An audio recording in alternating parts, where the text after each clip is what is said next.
So the whole disorder and chaos is supposed to, actually it's very intentional. It's supposed to train you to be someone who can operate in that very chaotic environment, because that's what the battlefield is. Yeah. It would be very chaotic, and you got to be someone who operates with a lot of calm, you know, and comfort within a very uncomfortable situation. Because 9 out of 10, they'll be very, very uncomfortable. Your life is immediately threatened.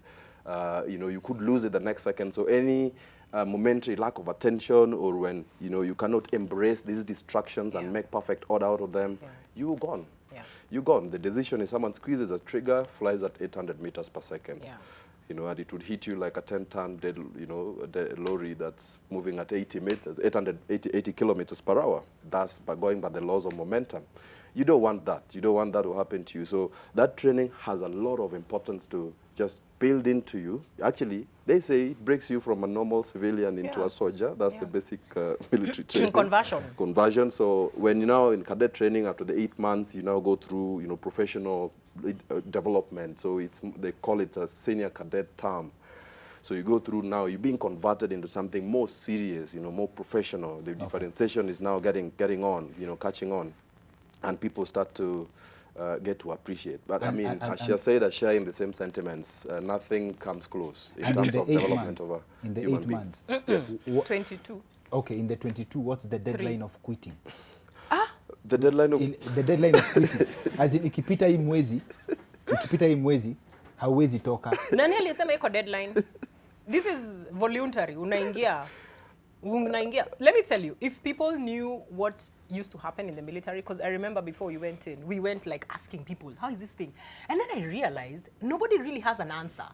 So it's until I went and I realized you're all undergoing the same training, but it's impacting on all of you very individually. Yes. So my story is not his story, depending on what my attitude is, you know, and what my resilience is. And so when even people right now ask me, how is training? I'll say to them, you just have to go and have your own personal experience in it. Because no matter what I tell you, it will never amount to what the experience is. Okay. Because it's so much of lived inside with what is happening outside.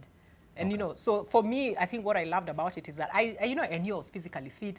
But what was so amazing to me is that I came to realize how far my mind would go. That was a shocker, and I loved it. And when you talk about you are physically fit, as in you are into fitness, like gym, just twerking? Yeah. I mean, throughout... wait. Words have different meanings. I don't know. But okay.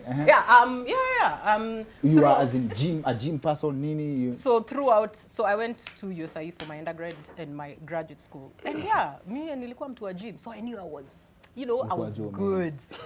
But I'm telling you, when I left, first of all, I wish I had a photo. I remember after pass out photos. And I came to Nairobi.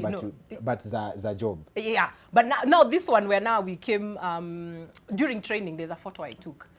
And I looked like I was like 15 or 14. And immediately we passed out and we came to Nairobi. I remember I went out and I'm trying to go in and this bouncer stands in my way. You know, and I'm still like that fresh out of cadet school. You know? And I'm like, dude, like, are you trying to bring it to me or like what? Like, so I was like, it was very interesting because Malisa. The guy literally made me take out my ID.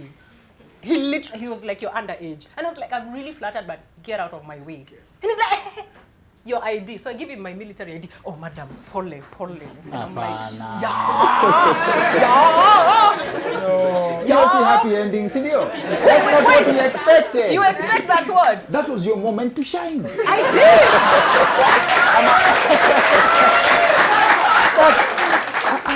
You were supposed to chapa him or something. I was supposed to. Bouncer.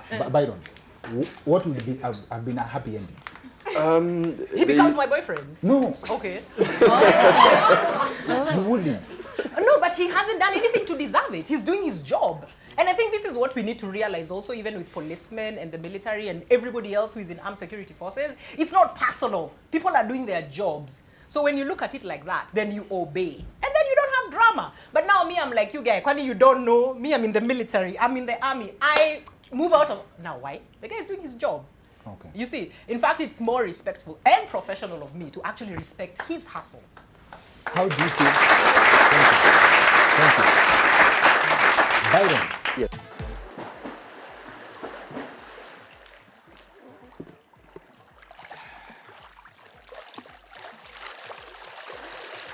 Of course, holidaying at the Amber Villas is a great experience, but owning it, calling this your home with from as low as 4.5 million Kenya shillings, I don't even need to mention it.